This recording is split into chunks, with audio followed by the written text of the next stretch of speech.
Sandalwood drugs ಜಾಲ ಪ್ರಕರಣಕ್ಕೆ ಸಂಬಂಧಿಸಿದಂತೆ ಮಂಗಳೂರಿನಲ್ಲಿ ಸಿಸಿಬಿ ಅಧಿಕಾರಿಗಳು ನಿನ್ನೆ ಖ್ಯಾತ ಆಂಕರ್ ಅನುಶ್ರೀ ಅವರ ವಿಚಾರಣೆ ನಡೆಸಿ ಅಗತ್ಯ ಮಾಹಿತಿಯನ್ನು ಪಡೆದಿದ್ದಾರೆ. ಈ ಬಗ್ಗೆ ಮಂಗಳೂರು ಪೊಲೀಸ್ ಆಯುಕ್ತ ವಿಕಾಸ್ ಕುಮಾರ್ ಮಾತನಾಡಿದ್ದು, ವಿಚಾರಣೆ ಉದ್ದೇಶಕ್ಕಾಗಿ ಅನುಶ್ರೀ ಅವರನ್ನ ಕರೆಯಲಾಗಿತ್ತು. ಇನ್ನೊಮ್ಮೆ ಅಗತ್ಯ ಬಿದ್ದರೆ ವಿಚಾರಣೆಗೆ ಕರೆಯುತ್ತೇವೆ. ಡ್ರಗ್ಸ್ ಪಾರ್ಟಿ ಬಗ್ಗೆ ಇನ್ನೂ ತನಿಖೆಯಲ್ಲಿದೆ. ವಿಚಾರಣೆ ಅಂತಿಮ ಹಂತಕ್ಕೆ ಬಂದಿಲ್ಲ. ಹೀಗಾಗಿ ಸದ್ಯ ಯಾರಿಗೂ ನೋಟಿಸು ನೀಡಿಲ್ಲ. ವಿಚಾರಣೆ ಅಂತಿಮವಾದ ಬಳಿಕ ನೋಟಿಸು ನೀಡುವ ಬಗ್ಗೆ ಹೇಳಲಾಗುವುದು ಎಂದಿದ್ದಾರೆ. ಒಂದು ಅಮನ್ ಅದು ಡ್ರಗ್ಸ್ ಕೇಸ್ನಲ್ಲಿ ಆ ಸಂದರ್ಭದಲ್ಲಿ ನಮಗೆ ಅವ್ರ ಸ್ಟೇಟ್ಮೆಂಟ್ ಪ್ರಕಾರ ಇವರಿಗೆ ನೋಟಿಸ್ ಕೊಟ್ಟಿದೆ. ನೋಟಿಸ್ ಕೊಟ್ಟಿದ್ದ ಮೇಲೆ ನಮಗೆ ಇದು ಒಂದು ರೂಟೀನ್ ಎನ್ಕ್ವೈರಿ.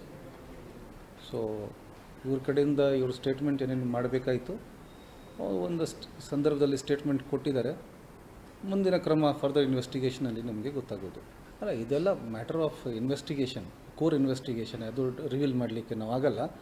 ಅದೇ ಹೇಳ್ತಾ ಇದ್ದೀನಿ. ನೋಟಿಸ್ ನಾವು ಕೊಟ್ಟಿದ್ದೇವೆ ಅವರಿಗೆ. ಆ ನೋಟಿಸ್ ಪ್ರಕಾರ ಅವರು ಇವತ್ತು ಹಾಜರಾಗಿದ್ದಾರೆ ನಮ್ಮ ಇನ್ವೆಸ್ಟಿಗೇಷನ್ ಆಫೀಸರ್ ಮುಂದೆ, ಮತ್ತು ಅವರು ಸ್ಟೇಟ್ಮೆಂಟ್ ಕೊಟ್ಟಿದ್ದಾರೆ. ಆ ಸ್ಟೇಟ್ಮೆಂಟ್ ಪ್ರಕಾರ ನಾವು ಮುಂದಿನ ಕ್ರಮ ಮಾಡ್ತೀವಿ. ಈಗ ಈ ಕೇಸ್ನಲ್ಲಿ ನಮಗೆ ಲಾಸ್ಟ್ ಟೈಮ್ ಕೂಡ ಇನ್ಫಾರ್ಮ್ ಮಾಡಿದ್ದೆ. ಇದು ಬೇರೆ ಬೇರೆ ಫರ್ದರ್ ಟೆಂಟಿಕಲ್ಸ್ ಮತ್ತು ವೆಬ್ ನಮಗೆ ಸಿಗ್ತಾ ಇದೆ. ಸೊ ಆ ಸಂದರ್ಭದಲ್ಲಿ ನಾವು ಅರೆಸ್ಟ್ ಕೂಡ ಮಾಡಿದ್ದೀವಿ. ಸೊ ಡೀಟೇಲ್ಸ್ ಒಂದು ಲೆವೆಲ್ಗೆ ಬಂದರೆ ನಾನು ಎಲ್ಲ ಡೀಟೇಲ್ಸ್ ನಿಮಗೆ ಕೊಡ್ತೇವೆ. ಸದ್ಯಕ್ಕೆ ನಾವು ಎಕ್ಸ್ಕ್ಲೂಸಿವ್ ಯಾವುದೋ ಇನ್ಫಾರ್ಮೇಷನ್ ಆ ಥರ ಅಲ್ಲ.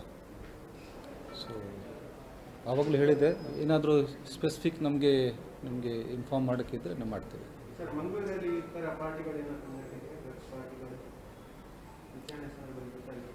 ನೋಡಿ, ಪ್ರತಿಯೊಂದು ವಿಷಯ ಏನೇನು ನಾವು ಎನ್ಕ್ವೈರಿ ಮಾಡಬೇಕಾಗಿದೆ ಈ ಸಂದರ್ಭದಲ್ಲಿ ನಾವು ಎನ್ಕ್ವೈರಿ ಮಾಡ್ತಾಯಿದ್ದೀವಿ.